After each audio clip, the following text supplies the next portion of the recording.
Pourquoi les traumas de notre enfance peuvent ressurgir lorsque nous devenons parents? C'est une question qui est essentielle parce que souvent, lorsque vous rencontrez une difficulté avec votre enfant, vous allez essayer de mettre en place plein de choses que vous allez lire sur Internet, lire dans des livres, voir sur des vidéos comme celle-ci.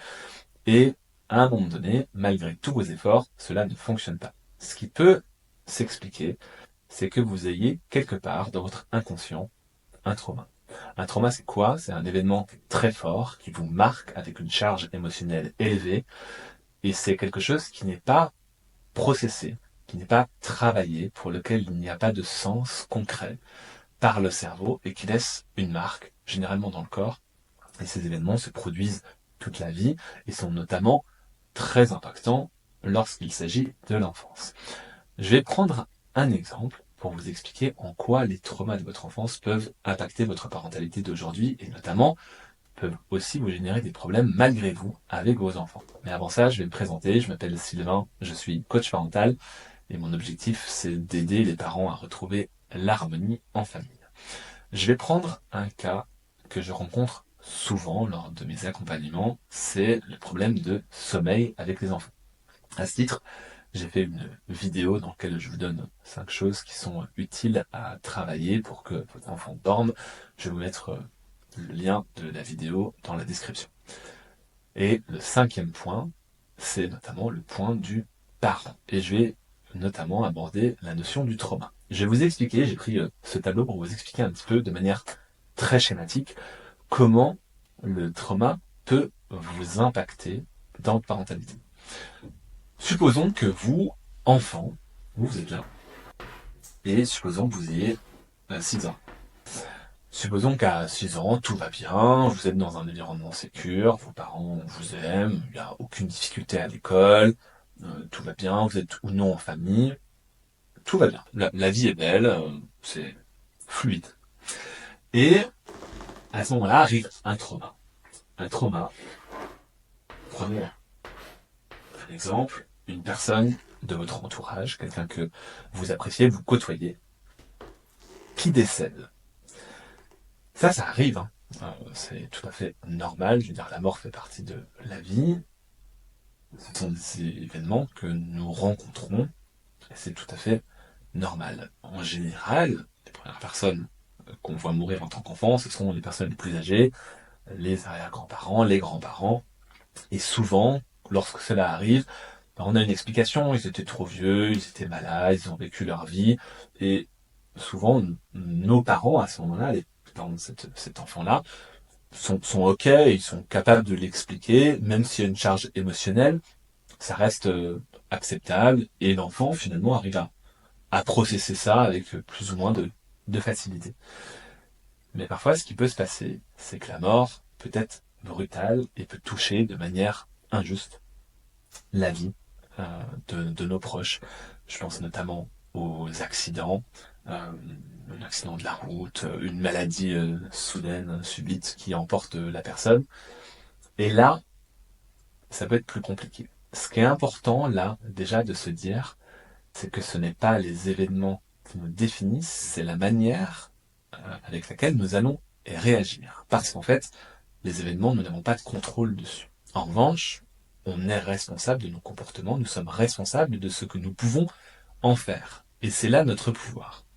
Maintenant, prenons l'exemple donc de cette personne à 6 ans, une personne de son entourage décède.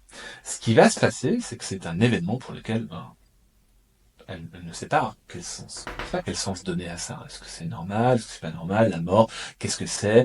Et vous pouvez constater aussi de votre côté que les enfants, ils ont beaucoup de questions par rapport à ça. Est-ce que la personne est endormie? Est-ce qu'elle va se réveiller? Que devient son corps? Est-ce qu'on la verra plus tard? Est-ce qu'elle va se réincarner? Enfin, en fonction de vos convictions, il peut y avoir plein de questions. Mais à cet âge-là, à 6 ans, les enfants n'ont pas encore pleinement conscience que la mort, c'est vraiment l'arrêt définitif de cette vie-là, euh, et donc la personne, on ne la reverra plus jamais. Et donc parfois, ça peut être compliqué pour les enfants de comprendre ça. Donc, cet enfant-là, comment il va donner du sens à l'événement, puisque ce n'est pas les événements qui nous définissent, c'est le sens qu'on donne. Et en fait, cet enfant-là, il a des parents.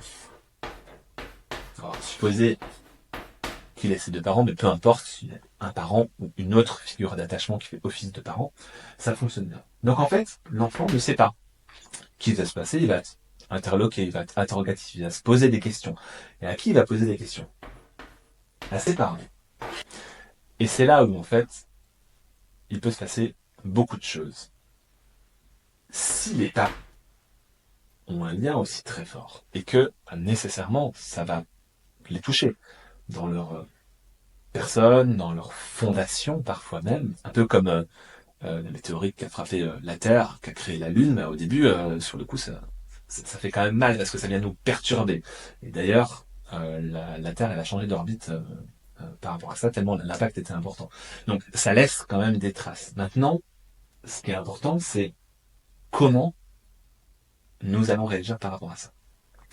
Et ce qui se passe, c'est que pour la génération de nos parents, eh ben, ça se passe pas forcément de manière efficace. Et alors, je vous arrête tout de suite. L'idée, c'est pas de mettre en cause ce que vos parents ont fait. Ils ont fait du mieux qu'ils ont pu avec le niveau de conscience qu'ils avaient à l'époque. Ils ont fait le meilleur choix possible. Donc ce n'est pas leur responsabilité. Leur façon de faire, c'était la meilleure possible. C'est la vôtre. Parce qu'encore une fois, si vous considérez que ce sont vos parents qui sont à condamner, en fait, vous leur mettez la responsabilité. Donc s'ils sont encore en vie, ça va pourrir vos relations. S'ils sont décédés, ça veut dire que dans votre tête, vous allez vous raconter des histoires toute votre vie de oui mais ma mère, oui mais mon père, oui mais mon grand-père, blablabla. Ça sert à rien. Parce que, en fait, vous aurez toujours raison dans votre tête. Et ce qui se passe dans votre tête, ça vous permet généralement jamais d'avancer dans le bon sens. Donc ce qui est important, c'est d'en prendre la responsabilité. Comment? En disant, en fait, ils ont pu faire du mieux qu'ils peuvent. Et je vous dirai après comment vous pouvez faire pour prendre la responsabilité et ensuite agir. Donc si à ce moment-là, vos parents ont une très mauvaise gestion émotionnelle, et c'est très souvent le cas pour la génération de parents, ça veut dire que l'émotion n'existe pas, il faut la masquer, il faut pas la montrer aux enfants, il faut pas dire la vérité, il faut cacher les choses. Des fois, on raconte même pas ce qui s'est passé, on dit qu'il est parti en voyage, et en fait, on va masquer le fait qu'on est très mal à l'aise par rapport à l'événement, et qu'on est très mal à l'aise aussi par rapport à nos émotions. Et en fait, là, cet enfant, ou vous-même, peu importe, ça se pose plein de questions. Et le propre de l'être humain, c'est de trouver du sens dans sa vie. Et alors là, vous n'en créez pas du tout. Et donc cet enfant-là va grandir avec des points d'interrogation. Et le problème, c'est que très souvent, le sens qu'on se raconte à nos histoires, c'est pas un sens qui vient nous aider. Et c'est là que se génère le trauma, parce que la charge émotionnelle peut être très forte, ou parce qu'en fait on n'arrive jamais à mettre du sens par rapport à ça. Et donc, on va faire un lien. Et ce lien-là, après avoir passé beaucoup de temps à accompagner les parents, je crois comprendre que c'est toujours le même. C'est un problème de séparation. En fait, ce qui se passe à ce moment-là, c'est que la mort, c'est la séparation la plus violente, puisqu'en fait c'est l'absence de vie, donc quand on est mort, on ne sait pas ce qu'on devient, mais en tout cas on n'existe plus. Et dans la séparation, il y a toutes les séparations. La séparation du quotidien, c'est-à-dire que je sors d'une pièce, l'enfant ne me voit plus, c'est une séparation. Ça peut être la séparation pour aller chez la nounou, aller chez à la crèche, aller à l'école, c'est une séparation. Et il y a notamment une séparation dont j'ai parlé en début de la vidéo, qui fait que souvent les parents coincent à ce moment-là, c'est le sommeil. Parce qu'en fait, comprenez bien que lorsque vous avez mis en place toutes les stratégies, que vous avez travaillé sur la lumière, l'environnement, le son, fait des routines, tout ça, à un moment donné, l'enfant, il est prêt, il est dans son lit, il est prêt à s'endormir. Et en fait, ce qui se passe à ce moment-là, c'est que votre trauma va se réactiver. Et donc, c'est là où, très souvent, les parents perdent pied. Et ils comprennent pas pourquoi ils perdent pied. Ça va se manifester comment? Plus de patience, vous allez commencer à vous énerver, crier, c'est là où vous allez dire non mais tu restes dans ton lit, ça va pas, je veux plus que tu fasses ça, maintenant c'est dodo, tu te tais, on lit plus de livres, ça suffit. Et là, vous remarquez simplement que vous avez une réaction et qui est souvent disproportionnée. Parce qu'en fait, ce truc-là, c'est warning dans votre esprit, dans votre inconscient. L'inconscient fait warning, warning, warning, warning, warning. Possiblement, ton enfant va mourir dans la nuit. Alors je sais que c'est cash, c'est clair. Il y a une partie de ça qui s'active. C'est peut-être pas sous cette forme-là, mais attention, attention, attention. Il y a 6 ans, quand j'avais 6 ans, pardon, je me suis rendu compte que, en fait, la séparation, ça pouvait être associé à la mort. Et ça, vous ne pouvez pas savoir à quel point ça a un impact. Et si ça n'a pas d'impact sur vous, ça aura un impact sur l'enfant. Parce que du coup, comme c'est inconscient, ça va apparaître dans ce qu'on appelle le non-verbal, dans tout ce que vous ne dites pas. Je vous donne un exemple. Si je vous dis, j'ai très envie d'aller faire du ski cette année, l'exemple le plus souvent qui est utilisé, c'est plus subtil que ça, mais on voit bien que je dis non de la tête et je dis une phrase affirmative. En fait, ce qui se passe, c'est que l'enfant, au moment de l'endormissement, il va vérifier auprès de ses parents ce qui est dit et surtout ce qui n'est pas dit. Et si à un moment donné, il n'y a pas d'alignement entre les deux, il y a donc un double message. Et quand il y a un double message, l'enfant il est en insécurité. Et quand il est en insécurité, il va tout faire pour retarder l'endormissement. Et c'est à ce moment-là que l'enfant va dire des choses comme je peux avoir encore une histoire, tu peux me relever, tu peux aller chercher papa, tu peux aller chercher maman, tu peux me chercher cette peluche, je peux avoir un verre d'eau, j'ai pas envie de faire de dos, je peux me rebrosser les dents, je peux reprendre une douche, je peux refaire un verre d'eau, je peux aller aux toilettes, ah j'ai très envie de faire ça. Parce qu'en fait, il comprend pas ça. Il comprend pas qu'il y a un parfum chez vous, un truc qui est subtil, qui fait que, en gros, le message c'est maman, papa, t'es mal à l'aise. Et je le sens. Et je comprends pas. En gros, tu me dis, mais va dormir. Et en fait, indirectement, ce que vous faites, c'est va dormir, ça va bien se passer. Si, ça va bien se passer. Ben non, en fait, ça va pas bien se passer parce que vous avez une expérience traumatique qui s'active à ce moment-là. Et c'est pour ça que vous avez beau essayer de mettre toutes ces choses en place. Ça ne fonctionne pas malgré vous.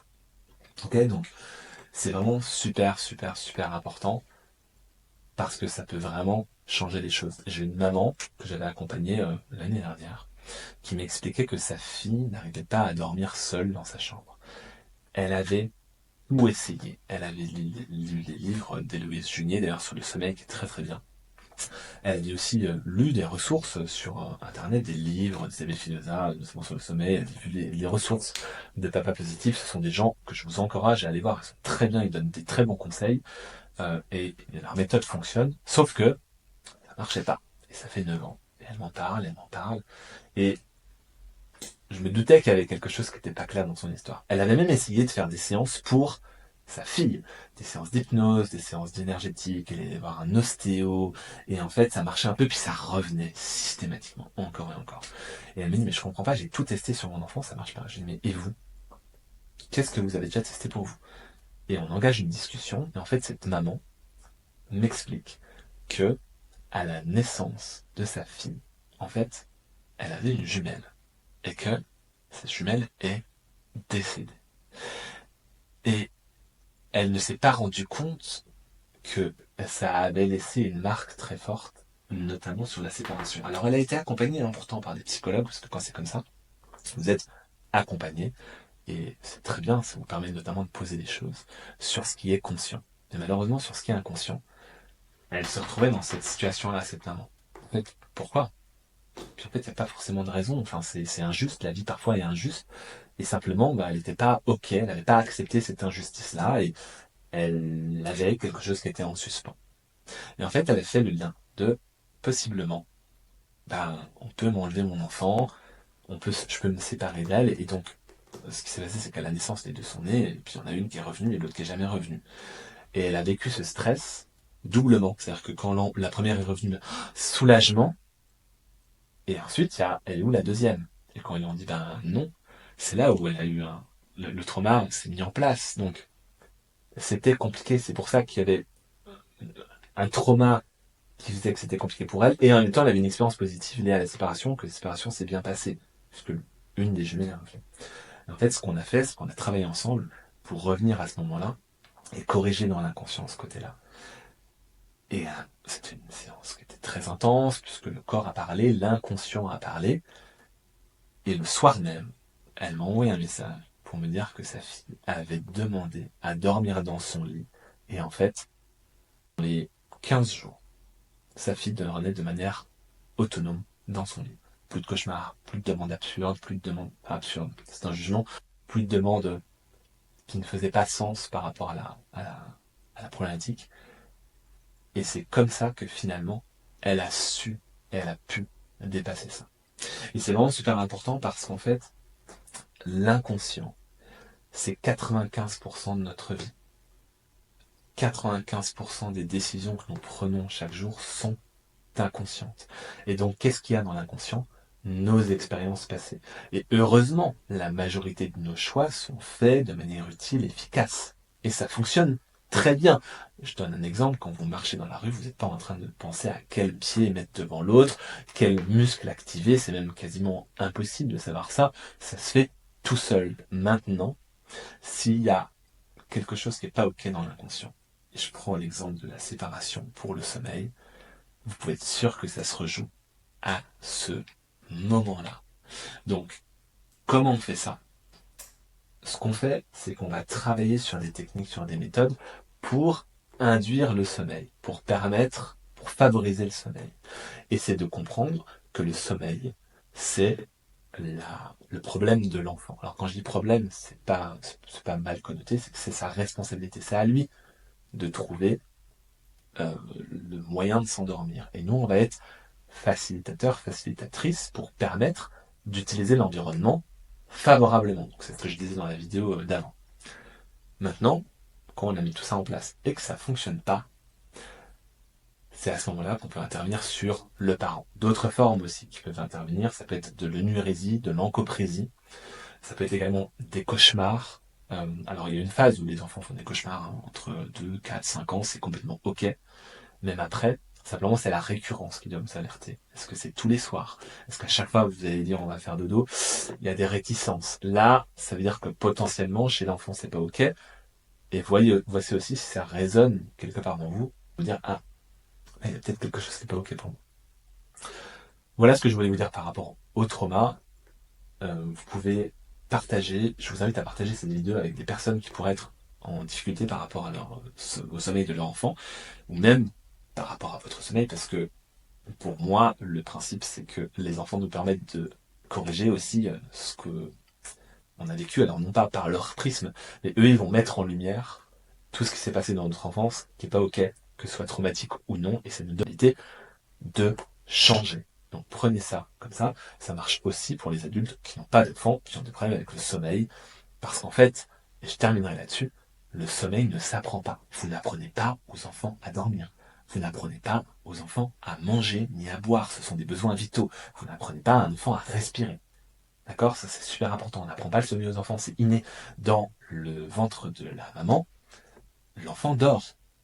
Ce qui est important, c'est de créer la sécurité pour que tous ces processus-là, toutes les étapes, se passent jusqu'à l'endormissement. Comme si finalement il y avait un niveau de conscience, comme ça. On descend des niveaux de conscience jusqu'à toucher en fait une limite qui est l'endormissement. Et là, paf, l'enfant switch, tombe dans le sommeil. Et c'est l'après vous êtes tranquille. Merci à vous pour votre écoute et à très bientôt pour une nouvelle vidéo.